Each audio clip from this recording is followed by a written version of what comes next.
ધોરણ 11 મેથ્સમાં chapter number 2 સંબંધ અને વિધેયો. આ ચેપ્ટરમાં લાસ્ટ લેક્ચરમાં વિધેય ટોપિકની અંદર અગત્યના વિધેયોમાં 3 વિધેય આપણે જોયા. કેટલા વિધેય? 3. હવે સૌથી પહેલાં આપણે બધું રિવિઝન કરી લઈએ. તો સૌથી પહેલાં વિધેયને રિવાઇઝ કરી લઈએ છીએ. વિધેય વિશે હવે આપણે ફટાફટ રિવિઝન કરીશું કે કિરણ આકૃતિમાં 2 ગણ આપ્યા હોય તો પહેલો જે ગણ છે તેના બધા જ ઘટકે એક તીર છોડવાનું, બધાએ તીર છોડવાનું, એક તીર, તો તે સંબંધ બની જાય વિધેય. તો એનું વાક્ય બને કે 2 અરિક્ત ગણ એ અને બી માટે સંબંધ એફ માટે એના પ્રત્યેક ઘટકને બીમાં અનન્ય પ્રતિબિંબ મળે તો એફને એ થી બી પરનું વિધેય કહેવાય. યાદ આવે છે આ બધી વસ્તુ? સંકેતમાં લખાય એફ, પછી 2 ટપકા પાડીને A to B, f from A to B. F from A to બીમાં પહેલા લખો એને કહેવાય પ્રદેશ, બીને કહેવાય સહપ્રદેશ. વિસ્તાર કોને કહેવાય? પ્રતિબિંબનો ગણ એટલે વિસ્તાર. પ્રદેશના તમામ ઘટકોના પ્રતિબિંબ બધા ભેગા કરવાથી જે ગણ બને તેને વિધેયનો વિસ્તાર કહેવાય. યાદ આવે છે આ બધી વસ્તુ? ચલો, એના પછી અગત્યના વિધેયોમાં પહેલું વિધેય હતું તદેવ વિધેય. તદેવ વિધેયનું સૂત્ર F from R to R F of X બરાબર એક્સ. બીજો સિમ્બોલ છે આઈ ઓફ એક્સ બરાબર એક્સ. તદેવ વિધેયનો પ્રદેશ આર, તદેવ વિધેયનો વિસ્તાર આર, તદેવ વિધેયનો આલેખ સીધી રેખા ઉગમ બિંદુમાંથી પસાર થાય પહેલા ને ત્રીજા ચરણમાંથી. આટલું ક્લિયર તદેવ વિધેય વિશે. નંબર 2 કયું વિધેય આવશે? આર્ચી. અચર વિધેય. કયું વિધેય આવશે? અચર. અચર વિધેય F from R to R F of X બરાબર સી. સી એટલે કોઈ બી સંખ્યા લખી દેવાની.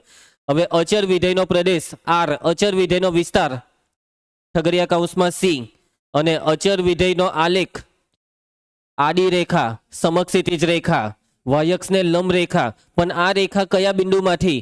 વાયક્ષ પરના બિંદુમાંથી. કયું બિંદુ? સી માંથી. એફ ઓફ એક્સ બરાબર સી તો વાયક્ષ પરના બિંદુ સી માંથી સમક્ષિતિજ રેખા. એફ ઓફ એક્સ બરાબર 5 હોય તો વાયક્ષ પરના બિંદુ 5 માંથી સમક્ષિતિજ રેખા. અચર વિધેયનો આલેખ ક્લિયર.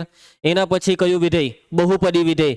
બહુપદી વિધેયમાં f from R to R આવે અને બહુપદીનું આખું સૂત્ર લખાવેલું. બહુપદીમાં સૌથી પહેલા આવે ઘાત. માની લો કે n ઘાત વાળી બહુપદી છે તો x ની n ઘાત આગળ an, પછી an-1 x rays to n-1, an-2 x rays ટુ n-2 પ્લસ અપ ટુ છેલ્લા 3 પદ લખાવો a2x2, a1 x ની 1 ઘાત અને છેલ્લે અચર પદ a0. યાદ આવે? આવી રીતના બહુપદીને વ્યાપક સ્વરૂપમાં લખાય. આ છે બહુપદી વિધેયનું સૂત્ર, એની વ્યાખ્યા. આમાં x એ બહુપદીનો ચલ છે. સૌથી મોટી ઘાત છે n એટલે આ બહુપદી n ઘાત વાળી. આ an-1 an-2 આ બધા જે તે પદના સહગુણક છે. અને સહગુણક હંમેશા કેવી સંખ્યા? વાસ્તવિક સંખ્યા. અને પ્રથમ જે પદ છે x ની n ઘાત વાળું પદ તેનો સહગુણક 0 નથી. વાસ્તવિક છે પણ 0 નથી. બરાબર છે? બહુપદી કોઈ પણ અભિવ્યક્તિ બહુપદી છે કે નહીં તે ઓળખવા માટે ઘાત જોવાની. રકમ સાદા સ્વરૂપમાં હોવી જોઈએ. સાદુરૂપ દેખાય તો સાદુરૂપ આપવાનું અને પછી છેલ્લે જે જવાબ આવે તેમાં તમામ પદમાં x ની ઘાત કેવી સંખ્યા હોવી જોઈએ? અનઋણ પૂર્ણાંક. તો તેને કહેવાય બહુપદી. બાકી બહુપદી ના કહેવાય. બહુપદીનો વિસ્તાર ફિક્સ નથી. પણ માની લો કે બહુપદી અયુગ્મ ઘાત હોય. કેટલા ઘાતવાળી? અયુગ્મ ઘાતવાળી બહુપદી, તો એનો વિસ્તાર ફિક્સ છે r, વાસ્તવિક સંખ્યાનો ઘન r. જો બહુપદીની ઘાત યુગ્મ હોય તો તેનો વિસ્તાર ફિક્સ નથી. બરાબર? આલેખ પણ ફિક્સ નથી. પણ હા, સુરેખ બહુપદી કહે તો આલેખ સીધી રેખા. એના પછી દ્વિઘાત બહુપદીનો આલેખ પરવલય, કાંટો ઉપર ખુલે કાંટો નીચે. x2 નો સહગુણક ધન હોય, પરવલય ઉપર ખુલે, ઋણ હોય, પરવલય નીચે. આટલી વસ્તુ બહુપદી વિશે યાદ રાખવાની. એના પછી કયું વિધેય હતું? દક્ષ. સમય વિધેય. સમય વિધેય એટલે કે અંશમાં બહુપદી, છેદમાં બી બહુપદી.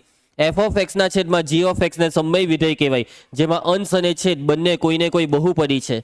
છેદ 0 થવા દેવાનો નથી. સમય વિધેયનો પ્રદેશ શું હોય છે? પ્રદેશ આર. પણ આર માંથી કોને નહીં લેવાનું? કે જે છેદને 0 બનાવે. એટલે આર માંથી જે છેદને 0 બનાવે તેવી સંખ્યાને કરો. આર માંથી એવા એક્સ ને કાઢો કે જે એક્સ માટે જી ઓફ એક્સ 0 થાય. જો જી ઓફ એક્સ 0 થાય તેવા એક્સ ને કરીએ તો હવે છેદ 0 નહીં થયા છે પ્રદેશ. સમય વિધેયનો વિસ્તાર ફિક્સ નથી. ગણતરી કરીને મેળવવો પડે સમય વિધેયના વિસ્તારને. યાદ આવે છે? આલેખ પણ ફિક્સ નથી. તો આટલી વસ્તુ વિશે આપણે ભણેલા. તો આ છે 4 અગત્યના વિધેય. હવે 5મા વિધેય પર આવીએ. મેં જેટલું પણ તમને અત્યાર સુધી ભણાવ્યું છે બધું યાદ છે ને? મગજમાં ફિટ રાખો ને વાંચતા રહેવો, રિવિઝન કરતા રહેવો. ચાલો, તો હવે આવે છે માનાંક વિધેય. કયું વિધેય? માનાંક. માનાંક શબ્દ શું તમારા માટે નવો શબ્દ છે? શું આગળ મેથ્સમાં કોઈ વાર 10મા ધોરણ સુધી આવેલું? મારા હિસાબે નથી આવ્યું. અમારા ટાઈમે તો કેવું 5મા 6ઠામાંથી જ માનાંક આવતું અને માનાંક વિશે એવું ભણાવવામાં આવતું કે માનાંક એટલે હંમેશા ધન. હવે એ જ વસ્તુ હવે તમે 11મામાં એકદમ વ્યવસ્થિત પદ્ધતિમાં શીખવાના. માનાંક વિધેય. માનાંક વિધેય એક એવું મશીન છે કે જે હંમેશા જવાબ ધન આપે. કેવા જવાબ આપે? ધન. ધન સંખ્યા બી ધન, ઋણ બી ધન, ધન ધનાધન ધન. બરાબર? માનાંકનું આ જ છે કામ. નેગેટિવને પોઝિટિવ કરે ને પોઝિટિવને પોઝિટિવ જ રાખે. સમજ્યા? માનાંક વિધેય F from R to R અને માનાંક વિધેયની વ્યાખ્યા છે એફ ઓફ એક્સ બરાબર બે ઊભી લીટીની અંદર એક્સ. આ બે ઊભી લીટી એ માનાંકનો સંકેત છે અને વંચાય માનાંક એક્સ. ઇંગ્લિશમાં કહેવાય modulus function, modulus of x, modulus x, માનાંક એક્સ, મોડ્યુલસ એક્સ. ક્લિયર છે? હવે માનાંક વિધેયના હું તમને એક્ઝામ્પલ આપું છું. એક્ઝામ્પલ તરીકે માનાંકની અંદર 5 લખેલું હોય તો આનો જવાબ 5 પોતે, કેમ કે 5 ધન છે. પણ માનાંકની અંદર -3 લખ્યું હોય તો જવાબ થઈ જાય +3. કેમ કે માનાંક માઇનસને ખાઈ જાય. માનાંક એ માઇનસનો વિનાશ કરે. માનાંક એ ઋણ જવાબને ધન બનાવી નાખે. -3 ને +3 કરી નાખે. પણ એવું નહીં સમજતા કે પ્લસને માઇનસ કરે. પ્લસ તો પ્લસમાં જ રહી પણ માઇનસને બી શું કરી નાખે? પ્લસ. માનાંકમાં 0 તો 0. સમજ પડે છે? આવી રીતના માનાંક વિધેય કામ કરે છે. માનાંકમાં 3/4 તો શું આવે આનો જવાબ? શું આ પ્લસ છે? હા, તો એ બેઠું 3/4. માનાંકમાં -√2 તો √2 પ્લસમાં. આવી રીતના માનાંક વિધેય કામ કરે છે. ક્લિયર છે તમને? કોઈને કઈ ડાઉટ, કઈ તકલીફ? હવે માનાંક વિધેયનું આ જે સૂત્ર છે ને તે સૂત્રનું પણ એક સાદું રૂપ આવે. એફ ઓફ એક્સ બરાબર માનાંક એક્સ. એટલે કે હવે આ માનાંકને ખોલવાની પ્રોસેસ હું તમને સમજાવું છું. માનાંકને ખોલવાની પ્રોસેસ. માનાંક કાંટો પ્લસથી ખુલે કાંટો માઇનસથી ખુલે. માનાંક કાંટો પ્લસથી ખુલે કાંટો માઇનસથી. એટલે કે મેં માનાંક એક્સ બરાબર શું લખ્યું? એક્સ લખ્યો ને અહીંયા લખ્યું માનાંક એક્સ બરાબર -એક્સ. માનાંક પ્લસથી ક્યારે ખુલે?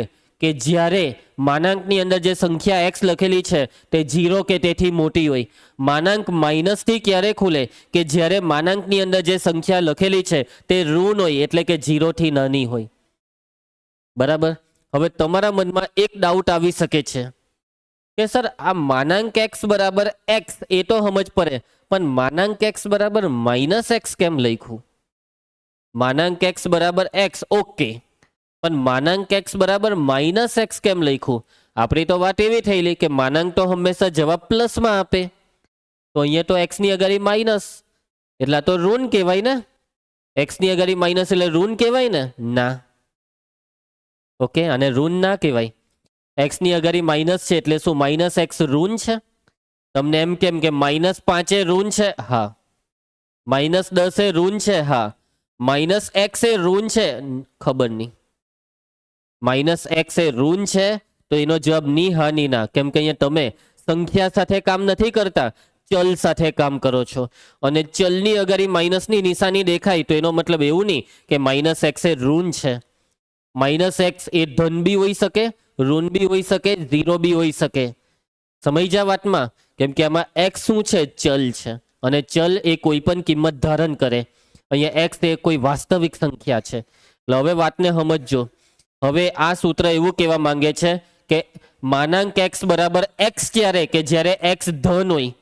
પણ જો એક્સ ઋણ હોય તો માનાંક એક્સ બરાબર -એક્સ લેવાનું. એટલે અહીંયા શરત આપેલી છે તમને. શું આપેલી છે શરત? કે માનાંક એક્સ બરાબર +x ક્યારે લેવાનું? કે જ્યારે એક્સ એ 0 કે તેથી મોટો. માનાંક એક્સ બરાબર -x ક્યારે લેવાનું? કે જ્યારે એક્સ 0 થી નાનો. હવે આપણે આ શરત પ્રમાણે આ ગણતરી કરીએ. અત્યારે મેં તમને આ વસ્તુ જે સમજાવી તે ડાયરેક્ટ સમજાવી દીધું કે ઋણ હોય તો ધન કરવાનું. હવે આ જ વસ્તુ માનાંકમાં 5. તો હવે આ 5 એ આ બેમાંથી કોનું પાલન કરે? 5 એ 0 થી મોટાનું પાલન કરે કે 5 એ 0 થી નાનાનું પાલન કરે? 5 એ 0 થી મોટા. એનો મતલબ આ સૂત્ર વાપરો કે માનાંકમાં 5, અહીંયા 5 લઈએ તો અહીંયા બી 5. જ્યાં પણ એક્સ છે ત્યાં 5 મૂકી દીધું એટલે માનાંક 5 બરાબર 5. હવે માનાંકમાં -3 લેમ છું. રિયા ધ્યાન આપજે. -3 આ બેમાંથી કઈ શરતનું પાલન કરે? -3 0 થી મોટામાં આવે કે -3 0 થી નાનામાં આવે? -3 0 થી નાના, એટલે મારે આમાં જ્યાં પણ x છે ત્યાં -3 મૂકવાના. સમજો, અહીંયા x ની જગ્યાએ -3, તો અહીંયા બી x ની જગ્યાએ -3 મૂકો તો જોજો આ માઇનસ તો લખવાનું જ ને. હવે આ જે x આવ્યો તેનો -3 એટલે આ થઈ ગયું -+3. સમજ પડી? અહીંયા જે -x લખેલું છે ને તે બી જવાબ તો ધન જ આપે છે. અહીંયા જે x ની અગાડી માઇનસ છે તે માઇનસ કરે શું છે ખબર? આમાં જે x ની અગાડી માઇનસ લખેલું છે તે x ની ઋણ કિંમતોને ધન કરે છે. એવું નહીં સમજતા કે આ માઇનસ એટલે જવાબ ઋણ થયો, અલા એ માઇનસ જ ધન કરે છે. સમજ્યા? ઘણી વખત આપણી હાથે બી આવું થાય, કોઈ આપણું સારું કરતું હોય પણ આપણને એવું લાગે કે આ તો મારું ખરાબ કરે છે, પણ ના એવું નથી હોતું દક્ષ. કોઈક વાર આવું બી થાય આપણી સાથે. આવું બધું પિક્ચરમાં બહુ જોવા મળે. હકીકતમાં બી કોઈક વાર થાય આવું કે આપણે કોઈનું સારું વિચારતા પણ સામેવાળાને આપણે જ ખોટા લાગીએ અને આપણે તો હારા છીએ. એવી રીતના આ માઇનસ એટલે એમ સમજે કે આ તો ઋણ છે. જોવું ને, નાલા એ ઋણ નથી, એ માઇનસના લીધે જ તો એ ધન થતું છે. જુઓ, સમજ્યા? કેમ કે જો અહીંયા x કેવો છે, <0 એટલે x કેવો છે? ઋણ. અને ઋણ સંખ્યાની અગાડી માઇનસ લખીએ, x ની અગાડી માઇનસ લખીએ તો ઋણ x આ માઇનસની નિશાનીને લીધે થઈ ગયો ધન. અહીંયા આ માઇનસની નિશાની ઋણ x ને ધન બનાવી દે છે. સમજ્યા તમે મારી વાતને? જ્યારે ઉપર x કેવો છે? ધન હોય તો x ને બેઠો બહાર કરો, અને જો x ઋણ હોય તો એને બહાર કરતી વખત એક માઇનસ બી આપો, કેમ કે તો એ માઇનસને -+ બનાવી દેશે. પેલું એક ડાયલોગ છે, સીસા ही शीशे को काटता है, આવે કેવું કઈ? જહેર ही जहर को काटता है. હજી એક, લોહા ही लोहे को काटता है, माइनस ही माइनस को काटता है. એટલે કે આ એક માઇનસ અને બીજું માઇનસ એને કાપી નાખ્યું એટલે થઈ ગયું પ્લસ. માઇનસ+. બરાબર રિયા? જો આવી રીતના સમજાય. સમજ પડી તને? નહીં પડી ને? પડી. ઓકે, પહેલી વખત સમજ પડી. યસ, ચાલો ક્લિયર. કોઈને કઈ ડાઉટ? માનાંક કેવી રીતના કામ કરે? જ્યારે ચલ સાથે કામ કરીએ, તેજલ કોની સાથે? ચલ, ત્યારે આ વસ્તુ યાદ કરવાની. માનાંકને કેવી રીતના ખોલાય, માનાંકને ખોલવાની પ્રોસેસ છે આ.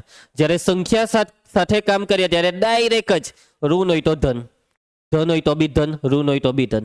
ચલ સાથે કામ કરીએ તો આ વસ્તુ, જો અંદર લખેલો ચલ ધન હોય તો પ્લસ થી ખુલે, અંદર લખેલો ચલ ઋણ હોય તો માઇનસ થી ખુલે. આવું મગજમાં યાદ રાખજો, કેમ કે આ માનાંક એ કોઈ આલટું ફાલતું વસ્તુ નથી. હે, માનાંક એટલે અહીંયા સ્ટાર્ટિંગમાં જ્યારે સમજાયું ત્યારે તો તમને એવું લાગ્યું અરે આ તો કેટલું ઇઝી છે, પણ જ્યારે માનાંક જ્યારે એનું ઓરિજિનલ સ્વરૂપ બતાવવા જાય ને ત્યારે એકદમ ખતરનાક લાગે. અને એનું ઓરિજિનલ સ્વરૂપ જેઈના દાખલામાં આવે, બાળકોને ધ્રુજારી છૂટી જતી હોય માનાંકથી. બરાબર આર્ચી? આવેલું છે ને માનાંક સાથે કામ કરવાનું. બરાબર, એટલે બરાબર માઇન્ડમાં ક્લિયર રાખવું પડશે માનાંકને. ભગવાનને સમજાઈ જાય તો ભગવાન એમ આપણા થઈ જાય, પણ ભગવાન નહીં સમજ પડે તો ભગવાનને કોઈ દિવસ માપી બી નહીં શકાય. એવું કામ છે આ ગણિતના ભગવાનનું લિસ્ટ છે આ માનાંક. બરાબર રિયા? ચાલ પગે પર પ્રણામ કર પ્રણામ. જોયું? ચાલો હવે વાત આવે પ્રદેશની. માનાંક વિધેયનો પ્રદેશ તમારી નજરની સામે છે. નકુલ પ્રદેશ બોલતો. આર્યો નજરની સામે. અને પ્રદેશ કહેવાય અને સહપ્રદેશ. બોલ પ્રદેશ. આર. સહપ્રદેશમાં આપણને કોઈ ઇન્ટરેસ્ટ નથી. ઇન્ટરેસ્ટ છે પૂરેપૂરો વિસ્તારમાં. માનાંકનો વિસ્તાર મગજથી જવાબ આપજો. તમારે જવાબ આપવાનો છે. શું હોવો જોઈએ વિસ્તાર? પરફેક્ટ જવાબ નહીં, જરાક 1% ભૂલ ખાલી.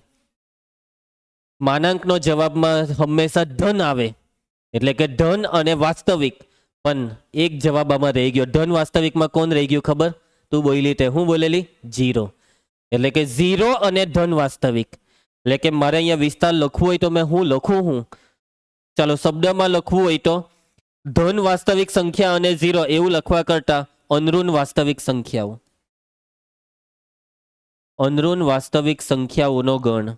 અનઋણ વાસ્તવિકનો મતલબ જે ઋણ નથી તે. ઋણ નથી તે એટલે કોણ? બધી ધન અને 0 બી. આપણે એમ બોલીએ ને ધન સંખ્યા તો એમાં 0 નહીં લેવાય, એટલા માટે અનઋણ. બીજી રીતના હવે ગણના સંકેતમાં લખાવો. સંકેતમાં આ તો શબ્દમાં લખો ગણનો સંકેત. ધન વાસ્તવિક સંખ્યાનો ગણ. આર પ્લસ અને આમાં 0 લેવાનો એટલે યોગ 0. હજી એક રીતે જવાબ લખાય, અંતરાલમાં બી લખાય. 0 કે તેથી મોટી તમામ સંખ્યાનો અંતરાલ બોલો ને. 0 ટુ ઇન્ફિનિટી. 0 ને લેવાનો તો 0 પર ક્લોઝ, ઇન્ફિનિટી પર ઓલવેઝ ઓપન. આવી રીતના 3 જુદી જુદી રીતે આપણે એક જ વસ્તુને લખી. શૂન્ય અને તમામ ધન વાસ્તવિક સંખ્યા એ આ 3નો મતલબ છે. ક્લિયર? કોઈને કઈ તકલીફ મગજમાં ઉતરે? અને હવે આની વાત કરશું આપણે આલેખ. આલેખ દોરવાના. આલેખમાં અહીંયા મેં સંખ્યા લખી 0, 1, 2, 3, -1, -2, -3. પછી અહીંયા 1, 2, 3. ચાલો ભાઈ, આલેખ કેવી રીતના દોરાય? કિંમતોની મદદથી. એક એક કરીને આમાં કિંમત મૂકો ને. પહેલા મૂકીએ 0. ચાલો, 0 નો માનાંકનો જવાબ કેટલો આવે? એટલે 0 એ 0, એટલે 0 ને ડાર્ક કર્યો. 1 ના માનાંકનો જવાબ કેટલો આવે? 1, એટલે 1 ની સામે 1 અહીંયા. 2 ના માનાંકનો જવાબ 2. 3 નું માનાંક 3. ચાલો હવે -1 નું માનાંક +1, એટલે -1 ની હાથે +1 અહીંયા. -2 નું માનાંક +2, -3 નું માનાંક +3. તો માનાંકનો આલેખ હવે દોરીએ. કરવાનું શું છે? બસ બિંદુઓને જોડવાના છે. તો ઉગમ બિંદુથી આ સાઈડ જશે આખો આલેખ અને આ સાઈડ બી જશે. તો આ દોરાઈ ગયો માનાંક વિધેયનો આલેખ. રિયા, તું ધ્યાન આપે છે ને? સમજ પડી તને માનાંક વિધેયના આલેખમાં? બાકી સમજ પડી ગઈ માનાંક વિધેયના આલેખમાં? કોઈને કઈ તકલીફ? તો આ આલેખ જે દોર્યો ને આપણે, આવો છે વી આકાર. કયો આકાર? વી. કયા બિંદુ આગળ? ઉગમ બિંદુ આગળ વી આકાર બને માનાંક વિધેયના આલેખમાં. Okay Nishi, done? કઈ તકલીફ હવે? ચાલો હવે આ આલેખનો આકાર એ તમારા ને મારા માટે એક આકાર છે વી આકાર, પણ એવું લખાય નહીં કે માનાંક વિધેયનો આલેખ વી આકારનો હોય છે એવું, એટલે એનું કોઈ વાક્ય મેં નહીં લખાવા. પણ મેં જ્યારે બી પૂછા ને તમને માનાંક વિધેયનો આલેખ બોલો, શું બોલવાનું? ઉગમ બિંદુ પર વી આકાર. પહેલું ને બીજું ચરણમાં વી જાય છે. આવી રીતના તમે જવાબ આપજો. ઓકે, આગળ વધીએ.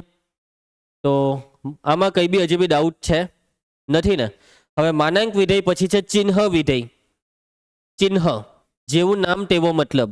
ચિહ્ન વિધેયનું કામ છે ચિહ્ન નક્કી કરવાનું. આપેલી સંખ્યાનું ચિહ્ન નક્કી કરીને આપે.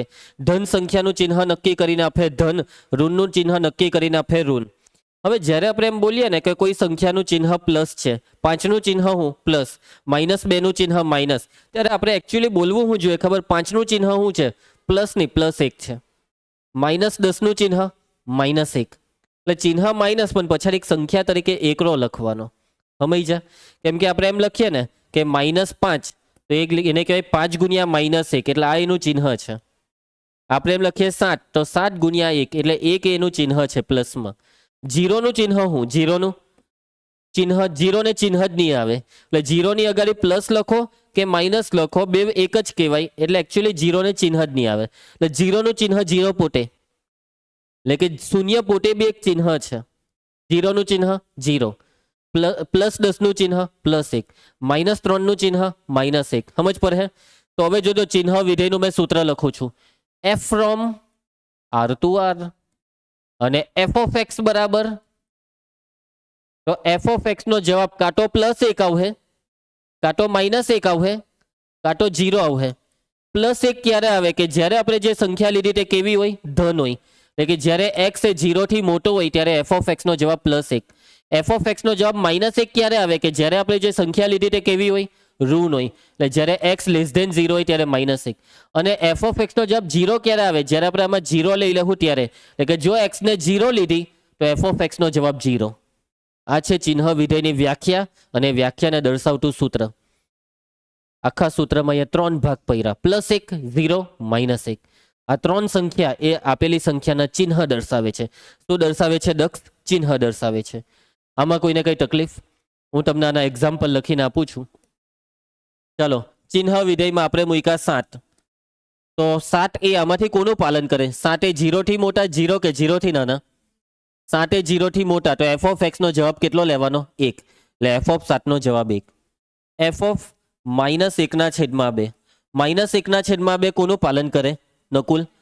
આનું પાલન કરે. લેસ ધેન 0 એટલે કે -1/2 0 થી નાના. તો એફ ઓફ એક્સનો જવાબ કેટલો લેવાનો? -1.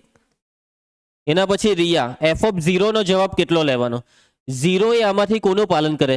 વચ્ચે નાનું. અને એફ ઓફ 0 નો જવાબ કેટલો થઈ જશે? 0. આમાં સમજ પડી ચિહ્ન વિધેય કેવી રીતના કામ કરે. હવે ચિહ્ન વિધેય જે છે ને, ચિહ્ન વિધેય એને બીજી બી એક રીતના લખાય. કેવી રીતના તે જોજો. એફ ઓફ એક્સ બરાબર, ધ્યાન આપજો નિશી, એફ ઓફ એક્સ બરાબર માનાંક એક્સ ના છેદમાં એક્સ, કે જ્યારે એક્સ નોટ ઇક્વલ ટુ 0. અને જો એક્સ બરાબર 0 હોય તો એફ ઓફ એક્સને 0 જ લઈ લેવાનું. આ જે મેં લખ્યું આ બી ચિહ્ન વિધેય જ છે.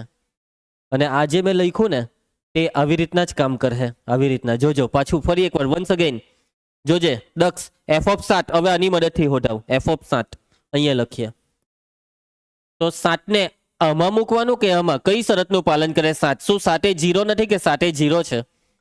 7 એ 0 નથી એટલે આમાં જ્યાં બી એક્સ દેખાય ત્યાં 7 મૂકો. માનાંક 7/7. 7 નું માનાંક કેટલું? 7. ને 7/7 કેટલા થાય? 1. આવ્યું ને? હવે મેં આમાં કેટલા મૂકું? -1/2. રવજીભાઈ, -1/2 આમાંથી કોનું પાલન કરે છે? ઉપર નાનું કે નીચે નાનું? તો -1/2 0 છે કે 0 નથી? 0 નથી એટલે આમાં મૂકવાનું. તો મૂકીએ છો. ઉપર મૂકવાનું માનાંકમાં -1/2 ને નીચે એક્સ ની જગ્યાએ કેટલા મૂકવાના? -1/2 મૂકી દીધું. હવે -1/2 નું માનાંક કેટલું થાય? +1/2 ને નીચે તો બેઠું જ રહે. તો આ ઉડી ગયું તો જવાબ કેટલો આવ્યો? માઇનસ રહી ગયું એટલે -1. એટલે કે આ સૂત્રથી પણ ચિહ્ન વિધેય પોતાનું કામ કરે છે. કરે છે ને કામ. અને હવે હું તમને આનું સાદુરૂપ સમજાવું. શું સમજાવું? સાદુરૂપ. જોયા કરજો આના સાદુરૂપને. આને કામ કર્યા કરી નાખીએ. તો અહીંયા મેં લખેલું છે માનાંક એક્સ ના છેદમાં એક્સ લખેલું છે ને. તો આપણે શું કરવાના ખબર? માનાંકને ખોલવાના.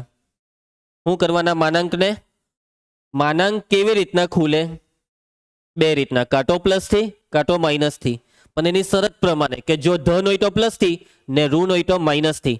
તો ચાલો હું અહીંયા માનાંકને પ્લસથી ખોલું છું. એટલે મેં અહીંયા માનાંક એક્સને +x લખ્યો ને છેદમાં એક્સ બેઠો. પણ જો મેં માનાંકને પ્લસથી ખોલ્યો તો મારે એ લખવું પડે કે એક્સ ધન છે, >0. હવે માનાંક માઇનસથી ક્યારે ખુલે? કે જ્યારે એક્સ ઋણ હોય. હવે મેં આ માનાંકને માઇનસથી ખોલું છું તો -x/x. તો મારે એ લખવું પડે એક્સ કેવો છે? ઋણ છે. અને જો એક્સ 0 હોય તો એ લોકોએ પહેલેથી કીધેલું જ છે કે 0 તો એ 0 જ. હવે અહીંયા x ઉડી જાય તો કેટલા? 1. અહીંયા x ઉડી જાય તો 1. એટલે અહીંયા 1 આવ્યું જ્યારે x >0. 0 એ તો 0 જ છે. અને <0 એ કેટલા આવ્યું? -1 આવ્યું. આવી ગયું આજ. એટલે દેખાય અલગ છે એક જ. ઓકે નકુલ, ચાલ નકુલ પ્રદેશ બોલી દે ચાલ ફટાફટ. પ્રદેશ છે આર. મગજ દોરાવો ને વિસ્તાર કેવો? પ્રતિબિંબોનો ગણ બનાવો. પરફેક્ટ. તમને જવાબમાં દર વખતે આ 3 માંથી જ કોઈ એક સંખ્યા મળશે. કોઈક વાર જવાબમાં 1 મળે, કોઈક વાર -1 મળે, કોઈક વાર 0. શું આ 3 માંથી કોઈ બીજો જવાબ મળી શકે? ચાલો રિયા, જો તું એમ કહેતો હોય કે હા તો ચાલ મને જવાબમાં 5 લાવી આપ. સવાલમાં એવું તો હું લે એક્સ ની કઈ કિંમત મારે જવાબ 5 આવે? કોઈ દિવસ નહીં આવે. આખી તારી જિંદગી પતી જાય પણ તું જવાબમાં 5 નહીં લાવી શકે. કેમ કે જવાબમાં 5 આવવાના જ નથી. બરાબર છે? એટલે માનાંક ચિહ્ન વિધેયના જવાબમાં -1 આવી શકે, 0 આવી શકે ને +1. આ છે એનો વિસ્તાર. મગજમાં ઉતરે? પૂછાય હે 1 માર્કમાં ચિહ્ન વિધેયનો વિસ્તાર લખો તો લખીને આવજો આવું ને લઈ લેજો બેઠા 1 માર્ક. બરાબર. ચાલો હવે આલેખ. નીસી બિંદુ દર્શાવી દે. 0 1 2 3 4 હો લખી કાઢીએ. -1 -2 -3 -4. પછી અહીંયા 1 2 3 3 સુધી લખી કાઢ્યું. -1 -2 -3. ચલો લખી દીધું છે આપણે બધું. રેડી હવે આલેખ દોરવા માટે? તો સૌથી પહેલા શરૂઆત કેટલાથી કરીએ? 0 થી. 0 ચિહ્ન વિધેયમાં અહીંયા 0 મૂકીએ તો આમાંથી કયો જવાબ? 0. એટલે 0 પર અહીંયા ડાર્ક કર્યું. હવે 1 માટે, 1 માટે +1, 2 માટે +1, 3 માટે બી +1, ધન માટે +1, 4 માટે બી +1, -1 માટે -1, -2 માટે -1, -3 માટે બી, -4 માટે બી -1. સમજ પર હે? હવે શું 0 આગળ 1 આવે કે 0 આગળ તો 0 આવે ને, 1 નહીં આવે ને, એટલે 1 પર મેં અહીંયા ઓપન સર્કલ કર્યું. ઓપન સર્કલનો મતલબ કે 0 પર 1 નથી. તો 0 એ -1 આવે કે, એટલે -1 પર બી ઓપન સર્કલ. આ ઓપન સર્કલનો મતલબ 0 એ નથી 1 લેવાનું, નથી -1, 0 એ 0. આ 0 પર 0 એટલે એ સર્કલને હજી જરાક વધારે ડાર્ક કર્યું, મોટું કરી દીધું. એટલે 0 પર 0 જ લેવાનું.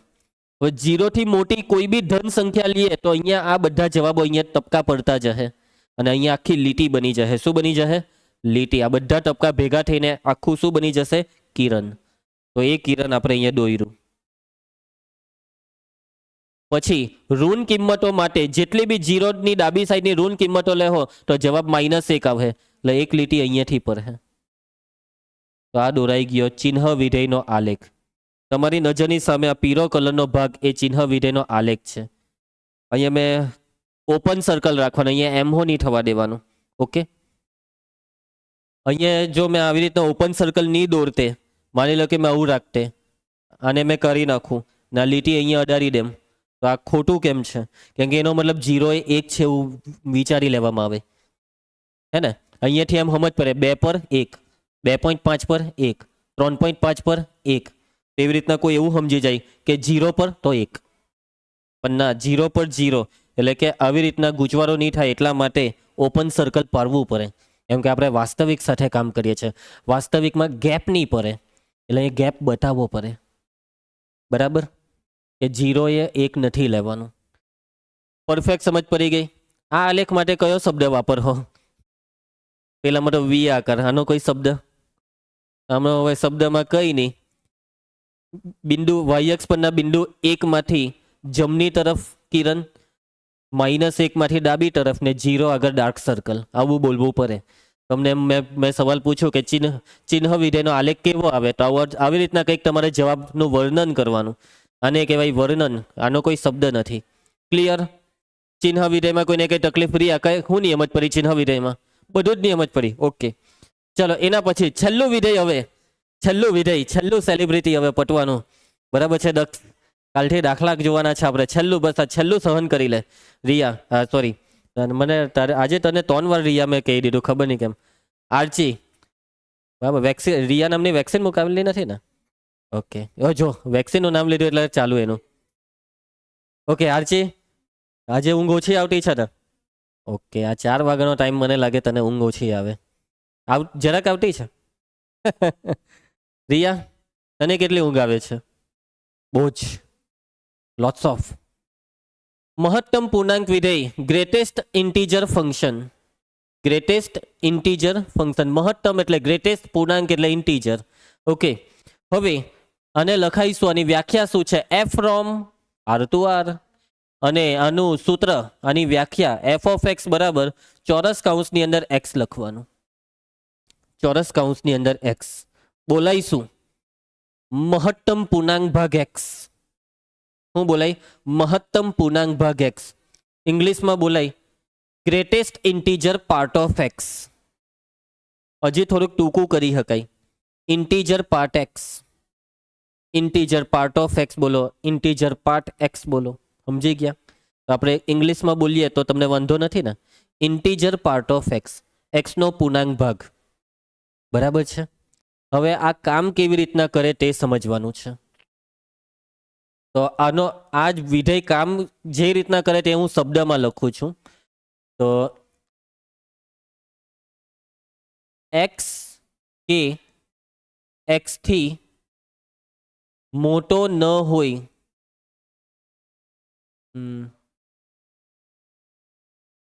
તેવો એક્સની સૌથી નજીકનો પૂર્ણાંક.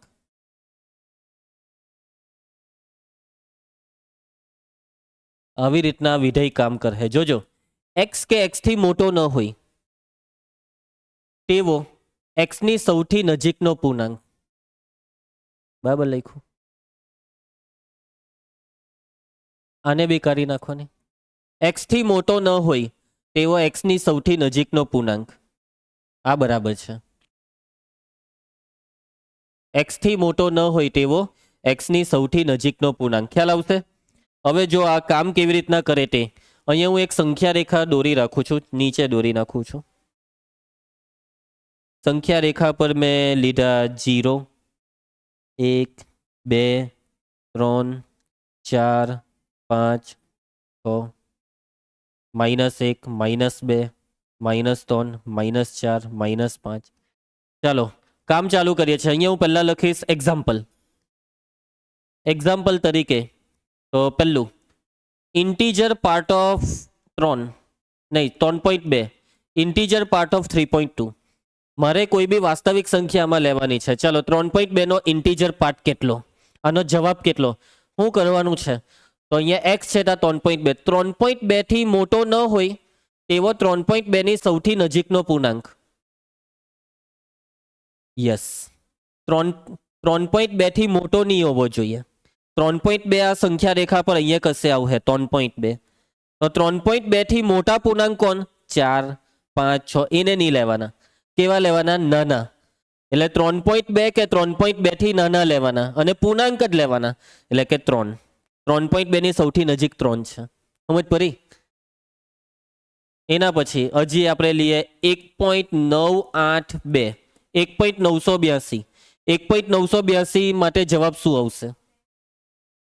1.982 એ 2 ની જરાક આ તરફ અહીંયા કશે છે એવું માની લેવો ને. હવે એનથી નાનું જ લેવાનું, મોટું નહીં લેવાનું. બરાબર, મોટો ન હોય તેવું એટલે નાનો, અને પૂર્ણાંક એટલે સૌથી નજીક 1 છે, એટલે આનો જવાબ 1. હવે મેં આમાં લઈ લઉં છું 5. 5 નો ઇન્ટીજર પાર્ટ શું આવશે? 5 નો. હવે 5 થી મોટો નહીં હોય તેવો, એટલે 5 કે 5 થી નાનો, એટલે 5 પોતે નહીં, 5 કે 5 થી નાનો, 5 ને બી લેવાનો, એટલે 5 ની સૌથી નજીક 5 પોતે.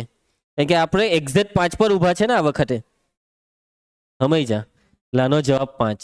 0 લઈએ તો 0 નો પૂર્ણાંક ભાગ, રિયાઉટ 0 નો પૂર્ણાંક ભાગ સમજો. ચલો બોલો 0. એના પછી -1 લીધું હતે તો -1, પણ હવે આપણે લઈએ -2.7. તો આનો જવાબ -2. -2.7 ક્યાં આવશે મને કેવો ની? કોની વચ્ચે આવશે? -2 ને -3 ની વચ્ચે ને, -3 થી જરાક નજીક. કરેક્ટ. હવે જવાબ જોવો કેટલો આવે? -3 આવે. મતલબ આ સાઈડનું જે પહેલું આવે તે લેવાનું. -2.7 ની ડાબી સાઈડ જે પહેલો પૂર્ણાંક આવે તે, એટલે -3 આવ્યો. સમજ જા. એના પછી -4.5. તો -4.5 અહીંયા આવશે, તો આનો જવાબ કેટલો? -5. એટલે કે હવે આપણે નથી આનો ઉપયોગ કરવાના કે નથી સંખ્યા રેખા જોવાના. હવે આપણે એક સિસ્ટમ જ આપણે આપણી રીતે સેટ કરવાના કે જવાબ લખવાનો હું પહેલેથી રકમમાં પૂર્ણાંક હોય તો એ જ જવાબ. 5 હોય તો એનો પૂર્ણાંક ભાગ 5, 10 નો પૂર્ણાંક ભાગ 10, 2 નો પૂર્ણાંક ભાગ 2, -3 નો પૂર્ણાંક ભાગ -3, 0 નો પૂર્ણાંક ભાગ 0. પોઈન્ટ વાળી સંખ્યા હોય 3.2, પોઈન્ટ પછી જે દેખાય તેને કરો 3. 1.982 પોઈન્ટ પછી 982 ને કરો, જવાબ 1. 2.7 નો પૂર્ણાંક ભાગ 2, 9.8 નો પૂર્ણાંક ભાગ 9, 10.547 નો પૂર્ણાંક ભાગ 10. પણ આવું ધન સંખ્યા માટે, કેવી સંખ્યા માટે? ધન. ને ઋણ હોય, બરાબર, ઋણમાં બી કેવી? પોઈન્ટ વાળી. -2.7 નો પૂર્ણાંક ભાગ -3, તો ઋણમાં બી પોઈન્ટ પછીનું નીકળી જાય, પણ જે છે તેમાં 1 વધી જાય. 2 છે તો 3, ને માઇનસની નિશાની તો રાખવાની, એટલે અહીંયા -2 નું -3 લેવાનું. આમાં બી આ 0.5 ને કર્યું, પણ -4 ની 1 વધારો -5. સમજ પર હે? પાક્કું? કોઈને કઈ તકલીફ? -9.38 નો પૂર્ણાંક ભાગ -10, -14.15 નો પૂર્ણાંક ભાગ -15. પાક્કું મગજમાં ઉતરી ગયું? એકદમ ફિટ, સારી રીતે સમજ પડી ગઈ ને? આવી રીતના વિધેય કામ કરે છે. Okay, done. હવે પ્રદેશ, આનો પ્રદેશ શું આવશે? પ્રદેશ R. પ્રદેશ તો ભાઈ નજરની સામે જ છે. હવે મેઇન વસ્તુ છે વિસ્તાર. વિસ્તાર બોલો ભાઈ, પ્રતિબિંબોમાં શું આવશે? મગજ દોરાવો. વિસ્તાર, વિસ્તાર, fast. What can be the range of given function? Yes. આ છે જવાબો 3 1 5 0 -1 -3 5 આ બધું હું આવ્યું હું પૂર્ણાંકો જવાબમાં હંમેશા પૂર્ણાંક આવે અને શું બધા જ પૂર્ણાંક આવે બધા જ જે જોઈએ તે તો જવાબમાં તમને 500 જોઈતું હોય તો આવી શકે હા સવાલમાં લઈ લો 500.1 જવાબ 500 સવાલમાં લઈ લો 500.4 જવાબ 500 સમજ જા જવાબમાં જે જોઈતું હોય તો એવો સવાલ આરામથી બને એકદમ શોર્ટકટમાં કહી દઉં જવાબમાં 500 જોઈતો તો સવાલ જ 500 લઈ લો ને 500 નો પૂર્ણાંક ભાગ 500 જવાબમાં -2 લાખ જોઈતું હોય તો સવાલમાં બી -2 લાખ જ લઈ લો સમજ જા અને લેવાય કેમ કે વાસ્તવિકમાં બધું જ છે એટલે કે આનો વિસ્તાર છે ઝેડ તમામે તમામ પૂર્ણાંક માત્ર ને માત્ર ઝેડ તમામ પૂર્ણાંક આવી ગયા અને પૂર્ણાંક સિવાય હવે બીજું કોઈ આના જવાબમાં નહીં આવે કેમ કે આ વિધેય આ મશીન કામ કેવી રીતના કરે કોઈ બી જવાબ હોય પૂર્ણાંકને પૂર્ણાંક રાખે અને જો અપૂર્ણાંક હોય અસમય હોય તો એને પૂર્ણાંક જ બનાવી દે આ છે આ મશીનનું કામ પેલું બે ઊભી લીટી માનાંકનું કામ ધન કરવાનું તો આનું કામ જવાબને પૂર્ણાંક બનાવવાનું એટલે તનું નામ પૂર્ણાંક વિધેય છે બરાબર છે ઇન્ટીજર પાર્ટ ઇન્ટીજર પૂર્ણાંક આલેખ ચલો આલેખમાં દર વખતની જેમ 0 પછી અમે બિંદુ મૂકતો નથી પણ તમે સમજી જાવ અહીંયા બિંદુ છે 1 2 3 -1 -2 -3 ચલો અહીંયા 4 લખી કાઢ્યો ને અહીંયા -4 એના પછી 1 2 3 4 -1 -2 -3 -4 ચાલો કેજો મને 0 નો પૂર્ણાંક ભાગ 0 નો પૂર્ણાંક ભાગ 0 1 નો પૂર્ણાંક ભાગ 1 અહીંયા 2 નો પૂર્ણાંક ભાગ 2 3 નો પૂર્ણાંક ભાગ 3 -1 નો પૂર્ણાંક ભાગ -1 -2 નો પૂર્ણાંક ભાગ -2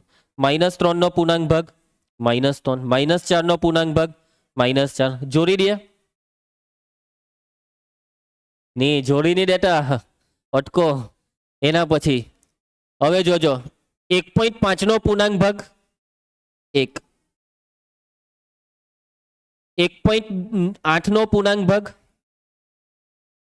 અહીંયા 1.2 નો પૂર્ણાંક ભાગ 1 ને 2 ની વચ્ચે કોઈ બી સંખ્યા લેવો એ છે 1 point something તો એનો પૂર્ણાંક ભાગ 1 અહીંયા આખું આવી રીતના જોડા છે આવી રીતના 2 નો પૂર્ણાંક ભાગ 2 તો ગૂંચવાડો નહીં થાય એટલે અહીંયા ઓપન સર્કલ ને અહીંયા ડાર્ક સર્કલ 2 પર 2 લેવાનું એટલે 2 પર ડાર્ક ના 1 પર ઓપન 2 થી 3 વચ્ચેનો પૂર્ણાંક ભાગ 2 point something કઈ બી લેવો જવાબમાં 2 આવે એટલે અહીંયા બી 2 અહીંયા બી 2 અહીંયા બી 2 એટલે અહીંયા બી આવી લીટી પર હે ને એટલે અહીંયા 2 માંથી એક લીટી જે 3 પર આવીને ઓપન સર્કલ એના પછી 3 પર ડાર્ક સર્કલ અને 3 ને 4 ની વચ્ચે એક લીટી પાડો અને 4 પર ઓપન સર્કલ હવે 0 ને 1 ની વચ્ચે 0.5 નો પૂર્ણાંક ભાગ 0 0.2 નો 0 0 ને 1 ની વચ્ચે કઈ હો લેવ 0 આવે પણ 1 તો નહીં આવે ને એટલે 1 પર ઓપન સર્કલ ને 0 પર ડાર્ક સર્કલ -1 પર ડાર્ક સર્કલ -1 થી 0 ની વચ્ચેની કોઈ પણ સંખ્યા -0.5 નો પૂર્ણાંક ભાગ -1 એટલે ઋણમાં 1 વધે એટલે આટલેથી આટલું આખું આવું એમ સમજ પડી જશે ને અહીંયા ઓપન સર્કલ તો મારા હિસાબે હવે તમે આખું સમજી ગયા આ છે ભાઈ મહત્તમ પૂર્ણાંક વિધેયનો આલેખ પગથિયા પગથિયા શું બન્યા પગથિયા મહત્તમ પૂર્ણાંક વિધેયના આલેખ એટલે પગથિયા એટલું યાદ રાખવાનું આ પગથિયામાં ડાર્ક સર્કલ પહેલા બિંદુ પર કે પછીના બિંદુ પર પહેલા પર ડાર્ક સર્કલ ને બીજા પર ઓપન સર્કલ અને ડાર્ક સર્કલ બોલો ક્લોઝ સર્કલ બોલો બરાબર અને ઓપન સર્કલ બોલો હોલો સર્કલ બોલો હોલો એટલે ઓપન ખુલ્લું ઓકે ક્લિયર આવડી ગયું બધું મગજમાં બેઠું પણ જો રિવિઝન નહીં કરીએ તો ખરેખર ભૂલાઈ જાય એવું છે ને રિવિઝન કરી નાખશો સતત વાંચો રોજ 4-5 દિવસ અહીંયા આવો ને એટલે વાંચો આ ઝેરોક્સ કરીને વાંચો નોટ કરીને પણ વાંચો રિવિઝન કરો આવતીકાલથી 100% હું સવાલ પૂછીશ જ સૂત્ર બી પૂછીશ પેલી 2 છોકરીઓને નકુલને અને જે ચાલ્યું તેમાંથી સવાલ બરાબર બધું મસ્ત કરક તૈયાર કરીને આવો વિધેયમાં આપણને તકલીફ નહીં પડવી જોઈએ તો આજે આ લેક્ચર અહીંયા પૂરો થાય છે હવે આપણે આવતીકાલે મળીએ અને દાખલા ચાલુ કરીએ